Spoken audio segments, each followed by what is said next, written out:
Okay, we are looking at notes 3.1c. This is all review. Before you can take the derivative, you have to be able to rewrite things with number exponents if you're going to use the power rule, which is the only rule we've officially learned, besides the sum rule, which says do each term separately. Let's see. I need to rewrite root x as x to the 1/2.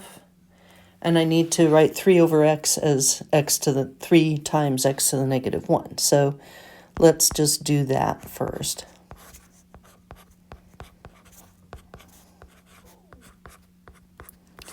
Remember fraction exponents for roots.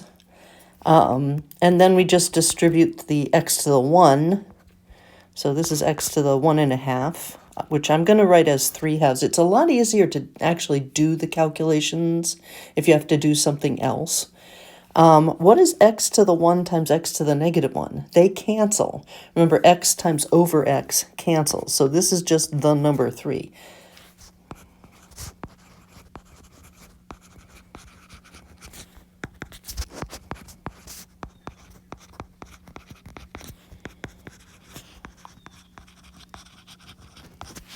Okay. This one is not 3 root x. It's not a 3 even. It's a 1/3. 1/3 x to the, combine the flip and the square root, -1/2.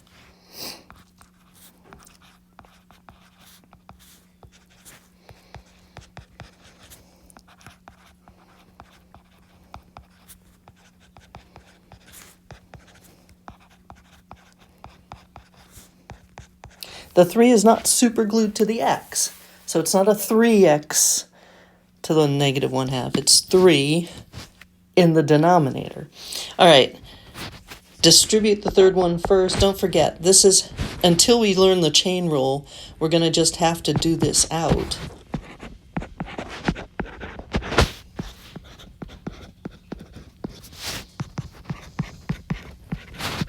Six t plus 6t is, 12t, and it's negative, so there we go. All right. Derivative of 2x is 2. Remember, the derivative of e to the x is e to the x.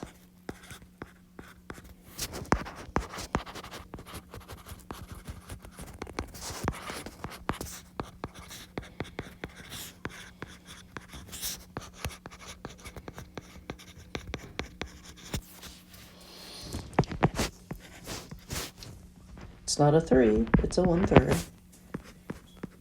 Prepare this so that you can take the derivative. Derivative of 7 is 0. Minus minus is plus. And don't forget that when you subtract 1 from a negative exponent,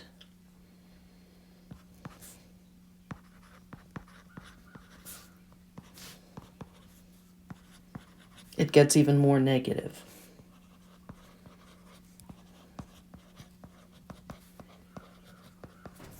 Okay. E to the x is its own derivative. What about this?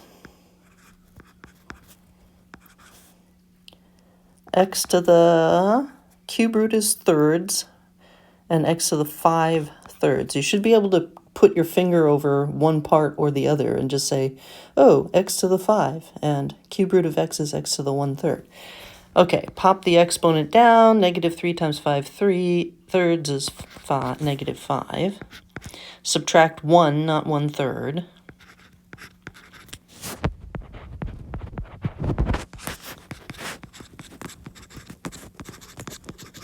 Okay. Must distribute this one. T to the 2.5 minus t to the, looks like 3. This 3 is in the numerator.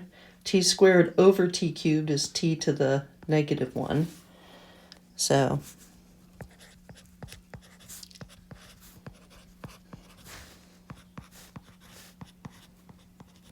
okay. Can you do this in your head?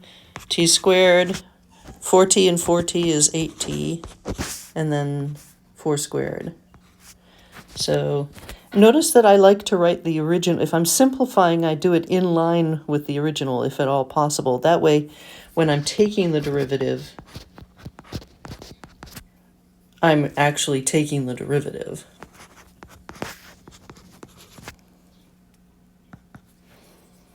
Two ways to do this. You can either FOIL out t plus 4 with t squared plus 8t plus 16, or you can remember the 1, 3, 3, 1 Pascal triangle thing. So 1 t cubed plus 3 t squared times 4 to the 1 plus 3 t to the 1 4 squared, and then 4 cubed.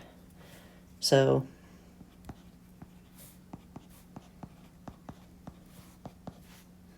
3 times 16 is 48, and 4 cubed is 64.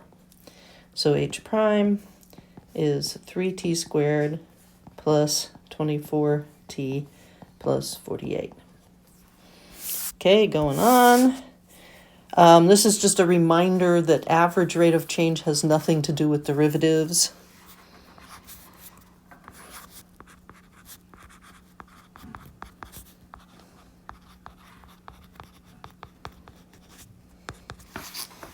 Average rate of change is average slope, and the slope formula is f of b minus f of a. What's a and b? Here's a and b. Over a minus b, or b minus a. Just keep the order consistent. Let's see, we need f of 3. You can graph and trace, or you can just do it by hand. 2 times 3 plus 3 is 9.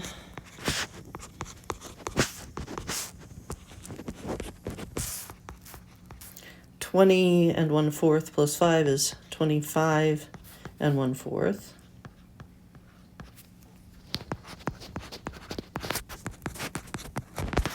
Let's see, 2 times 2 plus 3 is 7.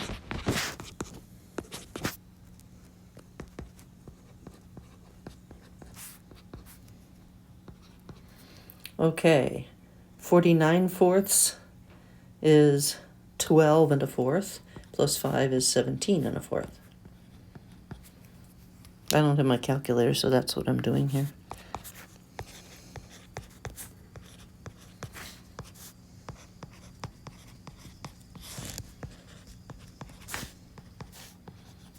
Okay, derivative of f.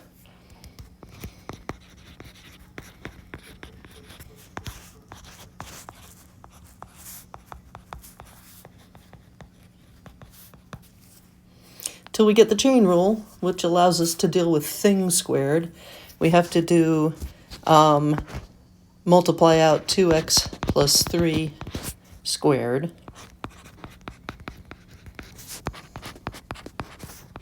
Let's see, 6 and 6 is 12x's. Okay. So I'm just going to label it again. And I just FOILed out 2x plus 3 squared, so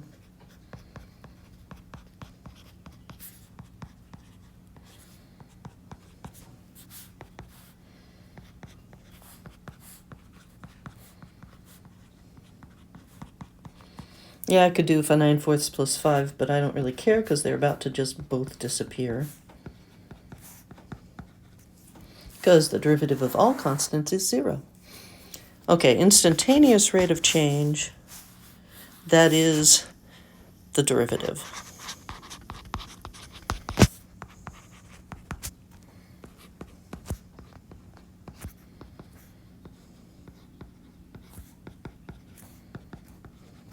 There we go.